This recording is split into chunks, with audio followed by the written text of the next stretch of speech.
সবসময় আমার ফ্লোরের থেকে নিই। ফ্লোর থেকেই দিচ্ছি। অনুমোদন দেওয়া হয়। যে প্রমোশনগুলো হবে ওইটা আমার ফ্লোর থেকেই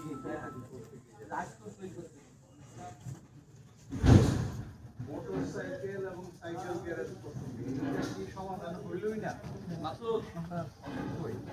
এটা স্যার জনবল ছিল পলিফ্যাক্টরি অডিটের কারণে এখন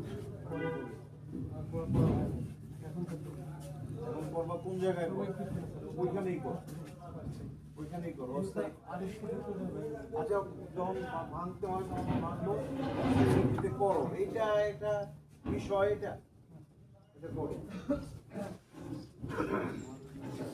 ক্যান্টিন যখন ক্যান্টিনের সমস্যাগুলো সমাধান হয়ে এখন কি